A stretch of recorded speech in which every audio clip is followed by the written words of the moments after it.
இதே மாதிரியான ஒரு எதிர்மறையான செய்திகள் தொடர்ந்து வரக்கூடிய காலகட்டத்திலையும் வருமா அப்படிங்கிறதுல பார்த்தீங்கன்னா, எனக்கு தெரிந்த வரைக்கும் அந்த மாதிரியான ஒரு நிகழ்வு இருக்குமான்னு என்று நிச்சயமாக சந்தேகமாக இருக்கிறது. எல்லாருமே ஒரு பயந்து போய் இனிமே இந்த மாதிரியான ஒரு விலையே கிடைக்காது அப்படிங்கிற மாதிரியான ஒரு கருத்துக்கள்லாம் இருக்கின்றன. அமெரிக்க அதிபருடைய நடவடிக்கைகள்லாம் பெரிய அளவில் அச்சம் தரக்கூடிய அளவில் நடவடிக்கை எடுத்தாருனாக்கா அதனுடைய விலையேற்றம் நிச்சயமாக அந்த தங்கத்தின் மீது பிரதிபலிக்கத்தான் செய்யும். ஒரு அசெட் மேலே போகுது, இன்னொரு அசெட் கீழே போகுது. ஸோ நமக்கு மேலே போகிற அசெட்டில் கொஞ்சம் பகுதியாக விற்று கீழே இருக்கிற அசெட்டில் நம்ம கொஞ்சம் பகுதியாக வாங்கியோமே ஆனால்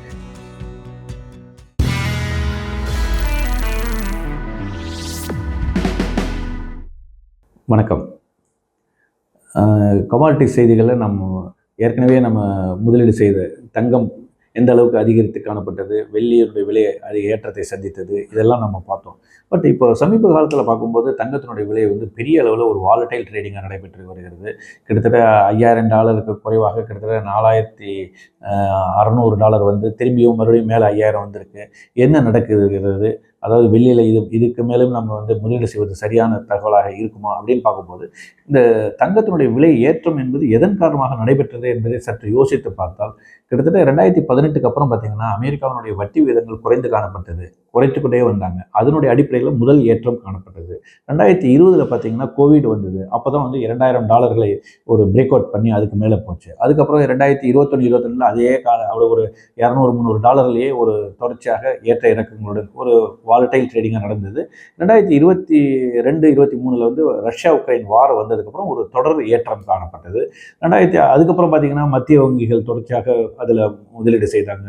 அதனுடைய ஏற்றம் அந்த ஒரு செய்தியின் அடிப்படையிலையும் ஏற்றம் காணப்படுது. இப்படி கிட்டத்தட்ட ஒரு 6-7 நீங்கள் பாயிண்ட்ஸ் பார்த்தீங்கன்னா, இந்த பாயிண்ட்ஸ் எல்லாம் தங்கத்தை இந்த அளவுக்கு கொண்டு நிறுத்தியது. ஆனால் இதே மாதிரியான ஒரு எதிர்மறையான செய்திகள் தொடர்ந்து வரக்கூடிய காலகட்டத்திலையும் வருமா அப்படிங்கிறதுல பார்த்தீங்கன்னா, எனக்கு தெரிந்த வரைக்கும் அந்த மாதிரியான ஒரு நிகழ்வு இருக்குமான்னு என்று நிச்சயமாக சந்தேகமாக இருக்கிறது. அதாவது ஒரு தொடர் எதிர்மறை செய்திகள் கடந்த 5-6 ஆண்டுகளாக நடைபெற்றன. அதனுடைய எதிரொலியாக தான் நான் பார்க்கும்போது இந்த விலை ஏற்றம் காணப்பட்டது. ஆனால் அப்படிப்பட்ட சூழ்நிலை இனி வரும் காலத்தில் நடக்குமா என்பதில் எனக்கு பொறுத்த வரைக்கும் சந்தேகமாக இருக்கிறது. ஒருவேளை இதே மாதிரியான எதிர்மறை செய்திகள் வந்தால் மேலும் ஏறுவதற்கான வாய்ப்புகள் இருக்கின்றன.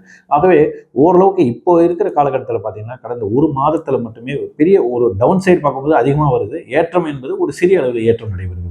அப்படின்னாக்கா நம்ம என்ன பண்ணலாம், எப்படி முதலீடு செய்வது, எப்படி இதுலேருந்து நம்ம வெளியில் வர்றது அப்படின்னு பார்த்தீங்கன்னா, ஓரளவுக்கு நமக்கு அத்தியாவசிய தேவைகள் இருக்கக்கூடிய அடுத்த 2 ஆண்டுகள் அல்ல 5 ஆண்டுகளுக்கு நமக்கு ஒரு ஃபங்க்ஷன் இருக்குது, வீட்டில் ஒரு விசேஷங்கள் இருக்கின்றன அப்படின்னாக்கா அவங்கெல்லாம் ஃபிசிக்கலாக தங்கம் வாங்குறது தவறே கிடையாது.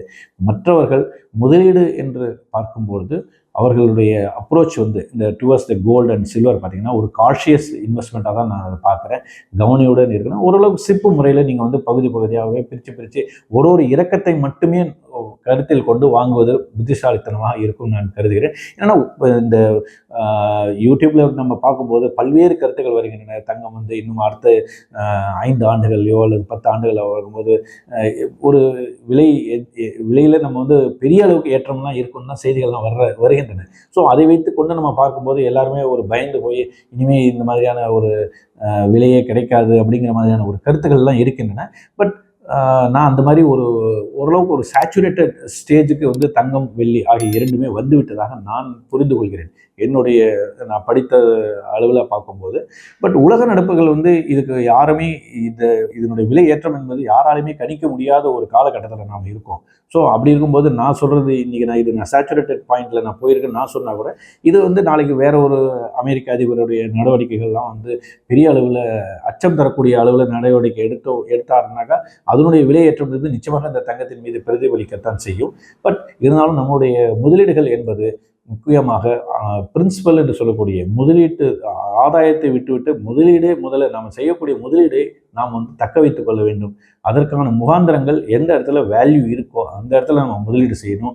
எந்த இடத்துல அதாவது நான் இன்னும் சொல்ல போனாக்க அதிக பேர் பேசக்கூடிய ஒரு பொருளாக இருக்கக்கூடிய இடத்துல நம்ம இருக்கக்கூடாது. எப்போதுமே யாருமே கவனிக்காத ஒரு துறை, கவனிக்காத ஒரு செக்டார், கவனிக்காத ஒரு பங்கு, அந்த மாதிரியான ஒரு இடத்துல நாம் வந்து முதலீடு செய்தோம். ஏன்னா வரக்கூடிய காலகட்டத்தில் அப்படியே காலங்கள் மாறும், காட்சிகள் மாறும். அந்த காலகட்டத்தில் உங்களுக்கு வந்து அது வந்து ஒரு ஆதாயத்தை தரும். ஏன்னா ஒரு அசெட்டுங்கிறது ஒரு அசெட் மேலே போகுது, இன்னொரு அசெட் கீழே போகுது. ஸோ நமக்கு மேலே போகிற அசெட்டில் கொஞ்சம் பகுதியாக விற்று கீழே இருக்கிற அசெட்டில் நம்ம வந்து கொஞ்சம் பகுதியாக வாங்கியோமே ஆனால் நிச்சயமாக ஒரு லாபம் தரக்கூடிய ஒரு நம்முடைய ஒரு போர்ட்ஃபோலியோ நம்ம பில்டு பண்ணுறது வந்து நிச்சயமாக பயன் தரக்கூடிய வகையில் இருக்கும். ஆகையால் சங்கத்துக்கான எதிர்மறையான செய்திகள் முடிந்து விட்டதாகவே நான் பார்க்கின்றேன். தங்கம் அல்லது வெள்ளி இரண்டுமே ஸோ ஓரளவுக்கு ஒரு கன்சாலிடேஷன் ஃபேஸாக தான் இருக்கும். ஏற்றத்துக்கு பிறகு மறுபடியும் இறக்கம் தான் காணப்படுகிறது. படிப்படியாக ஒரு கன்சாலிடேஷன் ஃபேஸில் வந்து கிட்டத்தட்ட ஒரு என்னை பொறுத்த வரைக்கும் இந்த $121 சில்வர் போனுங்க, அது இனிமேல் வந்து இதுக்கப்புறமும் புதிய உச்சத்தை தொடுவதற்கான வாய்ப்புகள் இல்லாத மாதிரி தான் நான் பார்க்கின்றேன். கிட்டத்தட்ட ஒரு $80 இல்லை $70 ஒவ்வொரு பீரியட் ஆஃப் டைம் வந்து கன்சாலிடேட் ஆகி அங்கேயே அது தொடர்ச்சியாக நின்றுவிடும் என்று தான் நான் நம்புகிறேன். மீண்டும் அடுத்த ஒரு வீடியோவில் உங்களை நான் சந்திக்கின்றேன்.